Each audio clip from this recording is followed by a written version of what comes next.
Bienvenue sur Europarl TV et tous les sites et chaînes partenaires qui diffuseront également ce débat.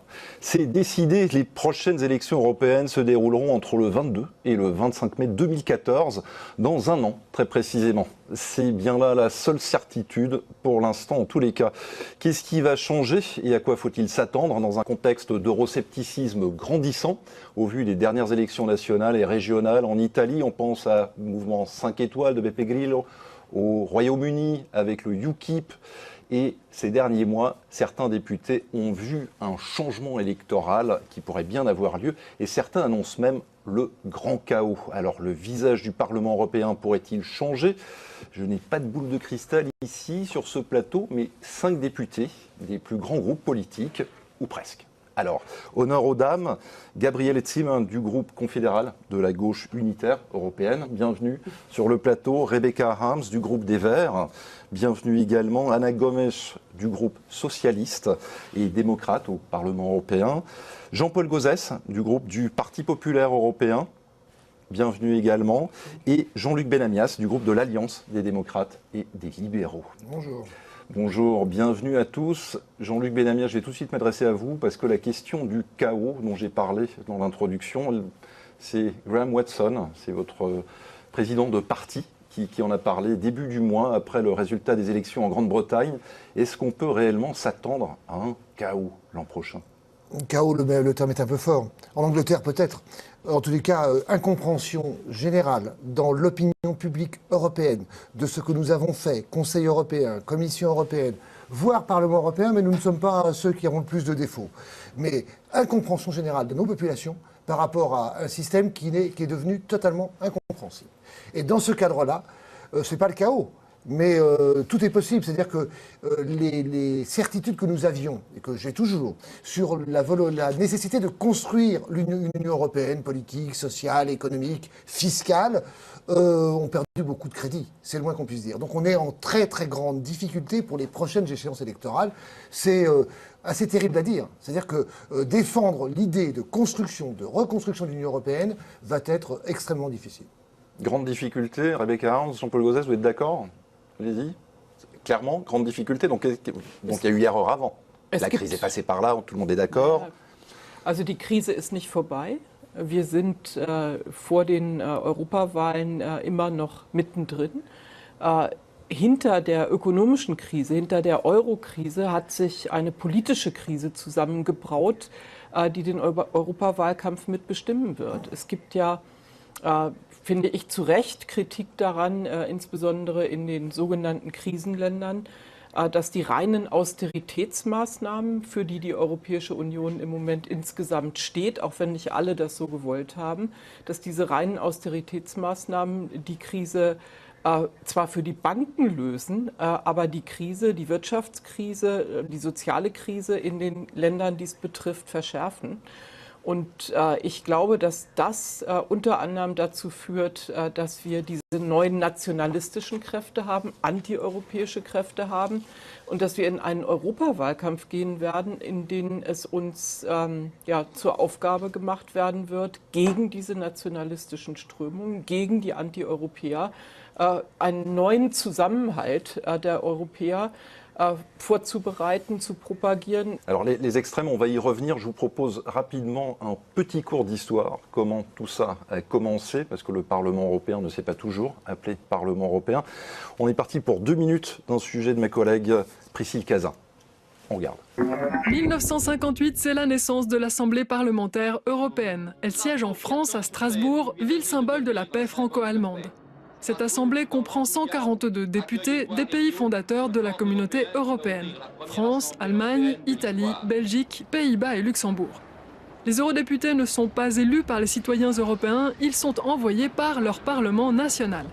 C'est Robert Schuman, ministre français des Affaires étrangères, qui préside leurs travaux.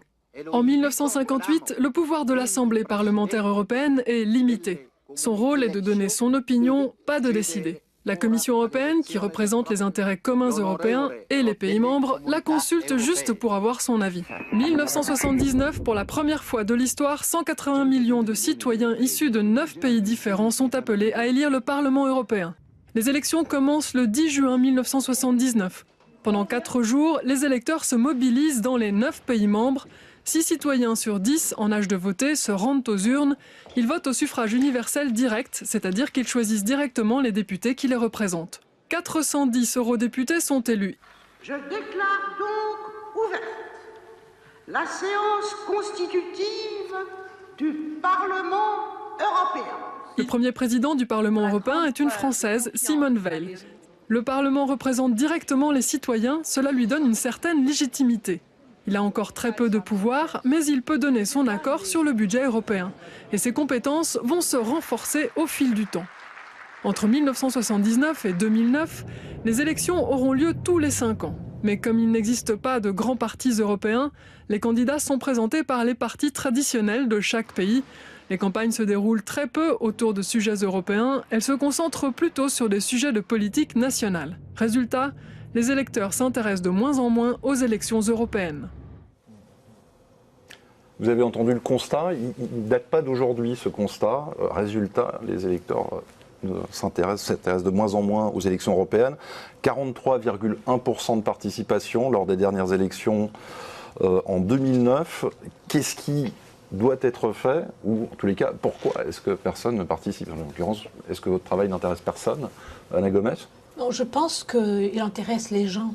Mais ce qu'on verra aux prochaines élections, c'est que je ne l'appellerai pas de chaos, mais en fait une offensive anti-européenne qui est quand même défensive, parce que ce sera plutôt la protestation de la plupart des citoyens contre cette Europe qu'ils regardent comme austéricide. Parce que cette Europe de l'austérité, elle tue des gens, elle les rend dans la misère.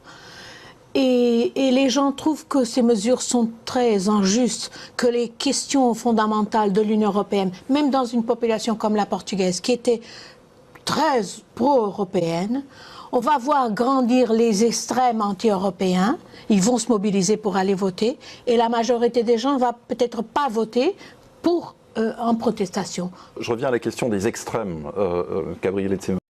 Comment est-ce que vous voyez cette possibilité des extrêmes? Jean-Luc Mélenchon en France nous annonce un raz-de-marée de gauche, non pas que je vous place réellement dans des extrêmes totales, mais en tous les cas, est-ce que vous prévoyez un succès de votre groupe? Ja, also erstens, ich rechne meine Fraktion nicht zu den Extremen, um das mal klar und deutlich zu sagen. Wir sind keine, nein, aber man muss ja genauer aufpassen. Ich denke schon, dass es angesichts der Entwicklung, die die Europäische Union genommen hat, legitim ist, sehr kritisch auch mit der gegenwärtigen Entwicklung umzugehen und gleichzeitig zu sagen, was wir brauchen, sind Veränderungen, damit die Menschen auch wieder das Gefühl haben, das ist ihre Union. Die ist für sie da und das ist der Raum, in dem sie sich mit anderen verständigen können, zusammenleben können. Und innerhalb der Europäischen Union hat auch jeder Mensch das gleiche Recht, in Würde zu leben. Das sind für mich Grundprämissen. Wenn wir das schaffen, den Menschen auch wieder klarer zu machen und nicht nur ihnen Kuckucksheime vorzugaukeln, dann glaube ich auch, dass die Menschen wieder bereit sind, mitzugehen und sich selber einzubringen. Wir haben viel zu tun. In Deutschland, glaube ich, wäre es dringend notwendig, die jetzige Bundestagswahl konkret mit dem Thema der Auseinandersetzung und die künftige Europapolitik zu verbinden. Überall, wo wir sind, fragen uns ja die Leute danach. Sie fragen, ja, was soll denn werden? Und ihr glaubt doch wohl nicht, dass wir zur nächsten Wahl gehen werden. Und das hält doch sowieso nicht. Und warum beschimpfen uns die Menschen in Griechenland? Und in Griechenland sagen die Menschen zu uns, ja, warum sind die Deutschen so aggressiv zu uns? Was wir machen müssen, ist konkret zu sagen, wir holen uns diese Europäische Union zurück und wir wollen darauf bestehen, dass diese Europäische Union zuerst solidarisch ist. Comment est-ce que vous voulez y arriver? Jean-Paul Gauzès, il faut expliquer aussi la structure du Parlement européen. Il y a les deux grands groupes dans ce Parlement, qui est le PPE, le groupe du Parti populaire européen, et le groupe des sociodémocrates, qui font à eux deux, les 62% dont il faut disposer pour avoir une majorité dans les votes. Alors si tout ça change, si on parle d'extrême aussi, comme le disait Gabriele Zimmer, il faut faire attention qu'il n'y ait pas d'extrêmes qui viennent se placer, de nouveaux groupes qui pourraient... C'est très bien qu'il y ait des nouveaux groupes, mais quelque part, est-ce qu'on ne risque pas de tout faire exploser en 2014? La démocratie est un risque permanent. Ce sont les citoyens qui décident et qui envoient les personnes qui les apparaissent les plus compétentes ou les plus aptes à régler. Le problème, me semble-t-il, pour voir beaucoup de citoyens. J'ai fait venir à Bruxelles ou à Strasbourg, surtout à Bruxelles, plus de 5200 visiteurs depuis septembre 2009. Et donc je vois à peu près comment ils réagissent. Ils ne sont pas sélectionnés à l'avance. Ce sont des gens normaux, des jeunes, des vieux. Je crois qu'il y a une différence. Il y a en quelque sorte une répartition des compétences qui n'est pas comprise. Le Parlement européen, avec la crise, a beaucoup travaillé, notamment dans le domaine de la régulation financière. On a fait de très gros progrès, et grâce aux initiatives du commissaire Michel Barnier. Et à côté de ça, la vision du public, c'est la vision des chefs d'État et de gouvernement qui se réunissent le soir avec un balai de voiture dans les locaux du Conseil et qui ressortent à 3 heures du matin en disant de trouver des solutions qui ne sont pas des solutions. Et donc la vision de nos concitoyens, c'est une Europe qui est floue. Parce que ça n'est pas l'Europe de la démocratie avec un Parlement qui est actif, c'est une Europe en fait d'intergouvernementalité. Et s'il y a quelqu'un qui a échoué dans la menée des politiques ou qui a pris trop de temps ou qui n'a pas été efficace, c'est bien la coalition des États membres et non pas les institutions européennes. C'est ça qui est important. Ja, aber wenn die Fehlentwicklungen durch unbalancierte und einseitige Austeritätspolitik angegangen werden sollen, dann würde das ja nicht sinnvoll sein, meiner Meinung nach extrem zu wählen, ja, zum Beispiel extrem nationalistisch zu wählen, sondern man kann einfach gucken, welche Parteien stehen im politischen Spektrum für diesen einseitigen Austeritätskurs und welche wollen, dass auch auf Erholung der Wirtschaft, nachhaltiges Wachstum gesetzt wird. Wer extrem nationalistisch wählt, der kann sich vielleicht wundern, weil das Versprechen scheint zu sein, wir führen die Leute aus einer verrückten europäischen Politik. Guckt man sich heute das Plenum an, wir haben heute über gerechtere Steuerpolitik abgestimmt.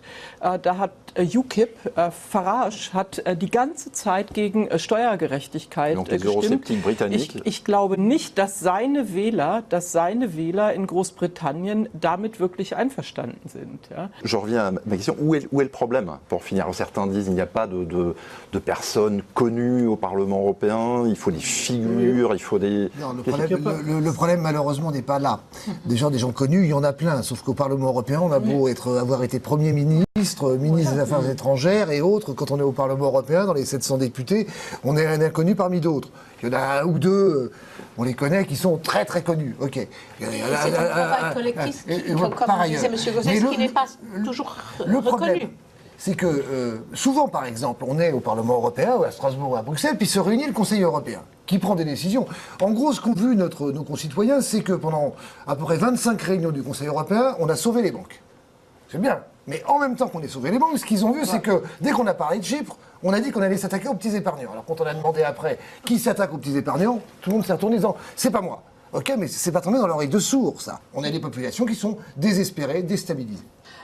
Je pense qu'il y a quand même un facteur positif qui va intéresser aux gens, qui est le fait que les grandes familles politiques, je crois que toutes les familles politiques, aient décidé de présenter aussi qui sera leur candidat à la Commission européenne, donc à la tête de la Commission européenne, ce qui va rendre intéressant, je pense, et sera un grand engagement de la part de nos familles politiques. Mais je crois que ce ne sera pas assez si, entre-temps, les politiques ne changent pas fondamentalement, et notamment en ce qui concerne le besoin de contrer le chômage, et le chômage des jeunes en particulier. Jean-Paul Gauzès ce que dit ma collègue est tout à fait vrai ici, parce qu'ici nous sommes un peuple de croyants. Mais en dehors d'ici, nous avons un peuple d'incrédules. Pas tous. Un peuple d'incrédules. Si, de croyants sur le fond. On n'est pas pour la destruction de l'Europe. Bon. Mais face à ça, on a des incrédules. Et ces incrédules, aujourd'hui, on a du mal à les convaincre. Parce que le discours simpliste des populismes de gauche ou d'extrême gauche ou d'extrême droite est flatteur. On dit il faudrait partager l'argent des banques, il y en a encore, etc. Tout ça est beaucoup plus compliqué. Tout ça est beaucoup plus compliqué. C'est un débat, là. Tout ça est beaucoup plus compliqué.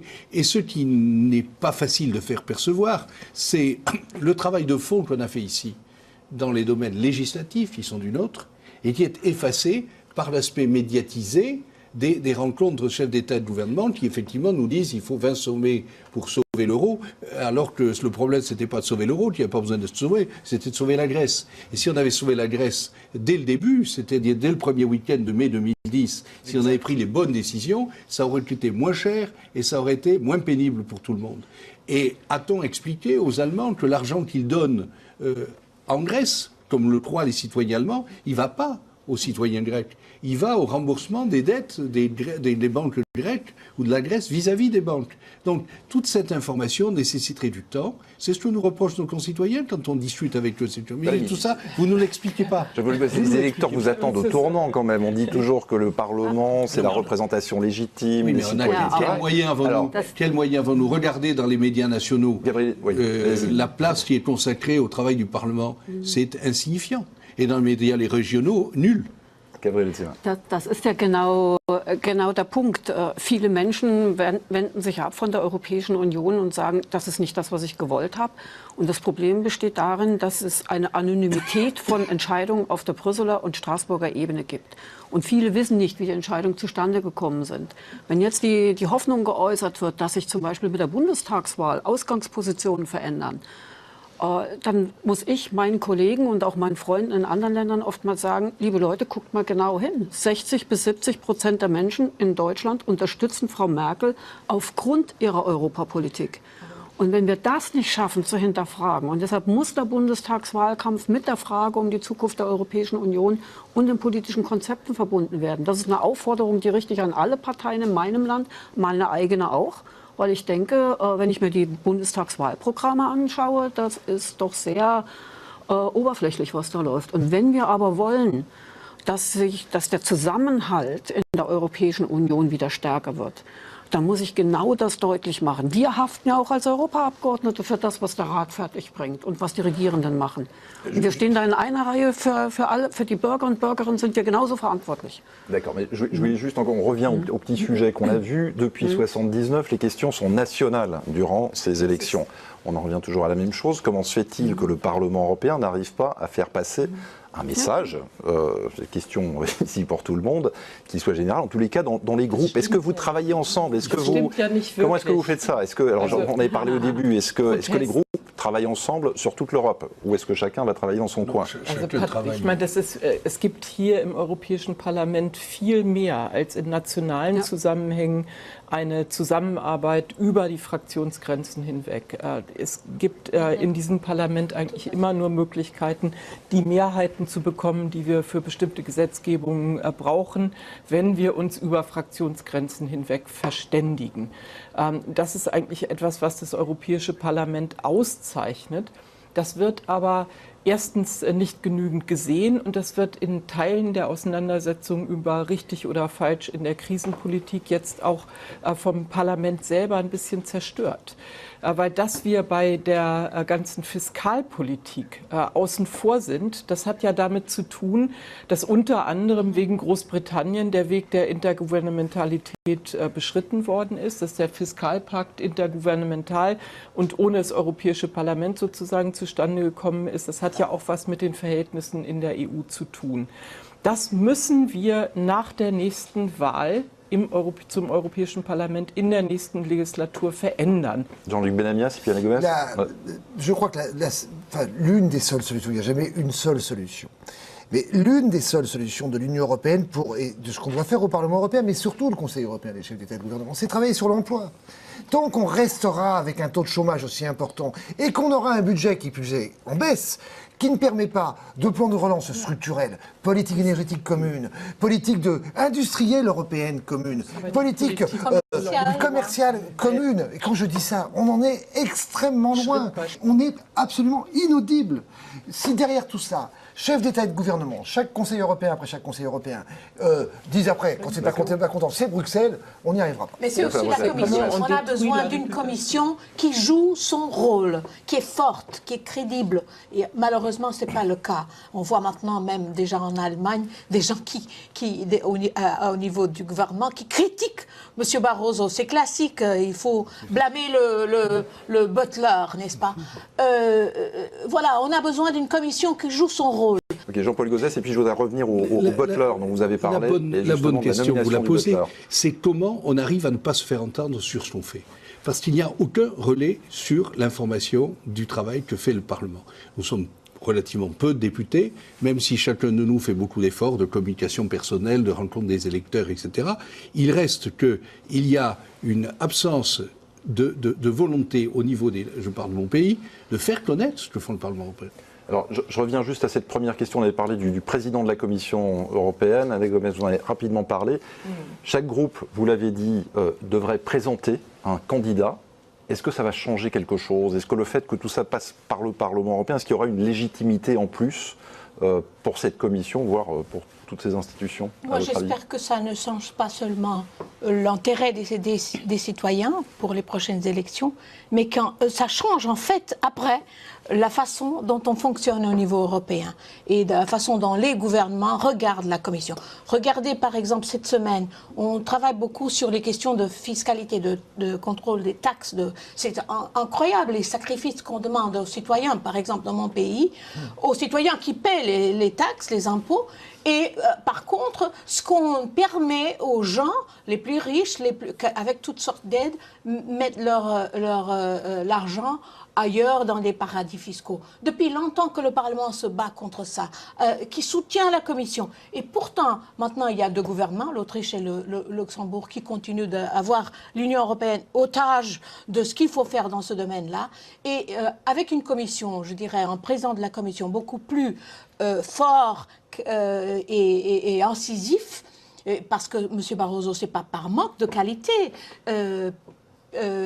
professionnelle, mais c'est par cette légitimité, cette force politique qu'il a finalement agi comme un butler de Mme Merkel, et c'est pourquoi on en est là. Tout le monde est d'accord par rapport à cette... le Parlement change toujours l'attitude, ce qui concerne Barroso.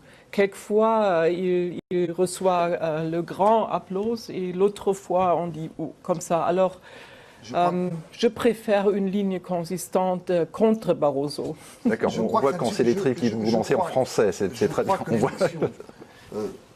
Du président de la Commission européenne ne suffira pas. C'est bien. C'est mieux. Ça valide, c'est un bon début. Pour nous, parce que nous savons ce que cela veut dire. Nos concitoyens n'en ont strictement rien à faire. En tout cas, dans mon pays qui est la France. Rien à faire. Ce qui les intéresse, je le répète, c'est de savoir en quoi, structurellement, l'Union européenne, auprès d'eux, pas à la vie quotidienne, mais auprès d'eux, grande politique de transport, je peux en rajouter, on serait, je crois, à peu près tous d'accord autour de cette table pour dire, voilà ce qui les intéresserait, de savoir quels sont les projets d'avenir, financés ou co-financés par l'Union européenne. Majorité. Est-ce que vous allez expliquer partout? Est-ce que vous, Madame Reims, vous, Madame Zimmer, vous allez aller voir vos collègues en Allemagne, en Italie, en Espagne, pour parler? On n'arrête pas. Vous le faites? Natürlich. Et vous allez le faire durant cette campagne? Est-ce que ça va devenir une campagne transeuropéenne? Ich glaube, das geht sowieso nur über gemeinsame Kampagnen, die übergreifend sind, transnational organisiert werden. Wenn wir glauben, wir schicken dann in das nächste Europäische Parlament nur Abgeordnete, die jeweils eine nationale Identität vertreten sollen, nationale Ziele verfolgen sollen, kommen wir nie zu einer gemeinsamen europäischen Sicht. Und ich merke, wenn ich darüber mit meinen Mitbewohnern in Deutschland spreche, kriege ich eine große Aufmerksamkeit und großes Erstaunen, weil das kennen sie nicht. Aber das ist der große Vorteil, den wir mitbringen können. Mais je crois que les élections, ce n'est pas seulement la personne des candidats, c'est aussi les programmes qu'ils proposeront aux citoyens, c'est capital. Et bien sûr qu'il y aura des différences. Jean-Paul Gauzès, vous n'étiez pas d'accord au départ. Est-ce qu'on va sortir de cette... Dans la situation où nous sommes, il n'y a qu'une campagne de proximité avec effectivement des idées communes à nos partis pour l'ensemble de l'Europe, et puis une proximité avec les citoyens, que nous pourrons arriver à avoir des électeurs qui viendront voter. Parce que si aujourd'hui nous avons une ambition trop grande du point de vue d'une campagne européenne, nous n'aurons personne qui viendra voter. Je crois que le climat n'y est pas. Il faut qu'on joue sur le fait qu'on peut expliquer, en voyant beaucoup de monde, ça semble comme une campagne cantonale, je dirais en France, qu'on peut arriver à toucher les Also ich kann mir schon vorstellen, dass es in Frankreich sehr schwer ist, eine Kampagne zu machen, in der man propagiert von Seiten der Konservativen Souveränitätsverzicht und Souveränitätstransfer nach Brüssel.